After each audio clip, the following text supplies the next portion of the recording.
I think the consensus represents, great opportunity, but also great risks. There are several red lines, or at least very clear topics that we must put at the table immediately if they want to engage with us. First of all is that the future of Syria must be peaceful, and therefore we should see what is so far a military movement to be transformed into a political movement. Secondly, the future of Syria must be peaceful, inclusive, and respecting the rights of minorities. Are there things that the West can and should be doing now to facilitate that progress, or is it too early?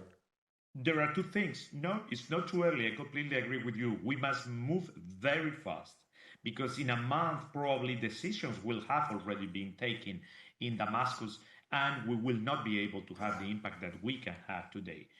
Definitely the debate of sanctions, it's at the table. Sanctions, at least for European Union countries, come either from Security Council resolutions or through decisions that we take in Brussels.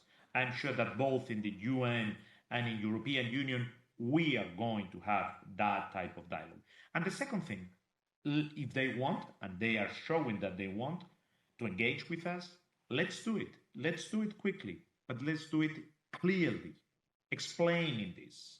Is Spain going to continue with the asylum applications from Syrians? I noticed that most other governments in Europe have either stopped or paused those. Will Spain continue?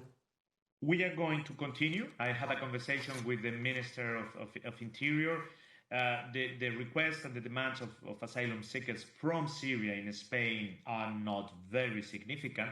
If there could be a dramatic change, we might review the policy. But as today, we continue. Spain has an embassy that remains open. Right now, our chargé d'affaires is in Beirut because of security reasons, but my idea is to make him go back to Damascus as soon as possible to see how things go, to convey this message and to say, if you followed online, we will help you to reintegrate Syria into international society. In the last few days, we've seen Israel make military strikes against Syrian military targets. Is that helpful, or does that hurt the process here? I understand the legitimate concerns of Israel concerning Syria, and of course, the fact that there can be weapons of massive destruction, like chemical weapons, for instance, is an unacceptable threat to anyone and an unacceptable threat to Israel. But in this very moment, I think everyone must show restraint. The risk of fragmenting or destabilizing Syria is very serious at this very moment. And Syria is a big country with a lot of influence in other already destabilized countries. We must show restraint. The Hezbollah-Israel ceasefire, just quickly, how is that going and how do you see it? Do you feel comfortable that it's going to hold? We hope so. We are going to do as much as we can. We think it was a wise and just movement, and it should continue. To bomb the heavily civilian populated areas is unacceptable and is against international humanitarian law. And on the sake of this protection of Lebanese civilians, on the sake of territorial integrity and sovereignty of Lebanon, and on the sake of Israel's security, we must do as much as we can to reinforce UNIFIL and the Lebanese armed forces so they can move to the south.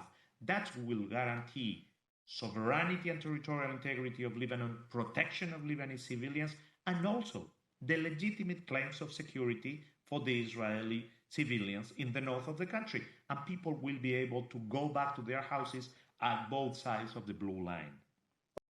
Attacking UNIFIL, attacking a UN peacekeeping force is not only unacceptable, it goes against international law. And therefore, Israel, we have said it publicly and officially many times, must stop doing it.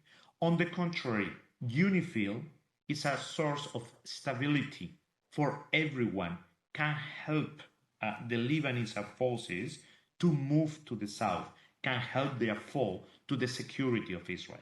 Okay. What do you feel is necessary at this point for an effective ceasefire in Gaza? I think that Israel takes the decision. I think it's high time for that ceasefire. 45,000 civilian Palestinians killed is more than enough. All civilian infrastructures are completely destroyed. We all know what is the solution.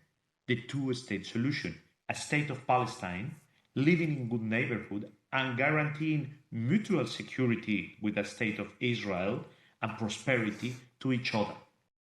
The only thing is now to have the courage and the political will to implement it. And I think is the best way to meet justice for the Palestinian people that must not be condemned to be eternally a refugee people, destabilizing countries and being very harmful for themselves.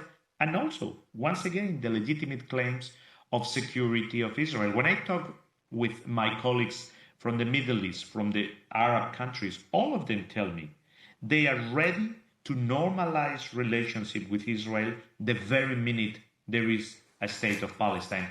Is the framework that you are hearing around, the Russian position, the Ukrainian position, Trump's apparent position on this, does that open for an acceptable deal for the EU and for Spain? I really don't think it's possible to make peace in 24 hours for one reason, because Vladimir Putin doesn't want peace. The only one talking about peace is President Zelensky and the Ukrainian people. He has put a peace plan. Every time I hear the Russian talking about Ukraine, the word war is there. We are talking about a sovereign country. We cannot come from the outside and tell them what you have to do or not to do. And I'm not sure that they would follow any advice. And this is not what we want, because if Russia wins a war of aggression, the world will be less safe the next day, because that will prove that wars of aggression in 2024, they pay off.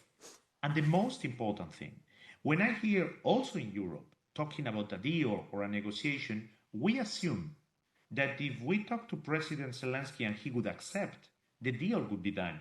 What about the other side? I don't see them in a mood of any deal. For them, so far, negotiation looks like capitulation is the only content that they want to give. That's not a negotiation. Does it feel to you now that NATO membership for Ukraine is essentially off the table, or is that still something that can come from this conflict and any negotiation? Well, during the summer, the Washington summit of NATO, we were very clear about that. There is a path towards membership, but right now, what we are focused is helping Ukraine to win this war. And any other debate, I wouldn't say it's superfluous, but it's secondary. Thank you, Minister Alvarez. Thank you so much for your time. Have a great night in Rome. Take care. Thank you.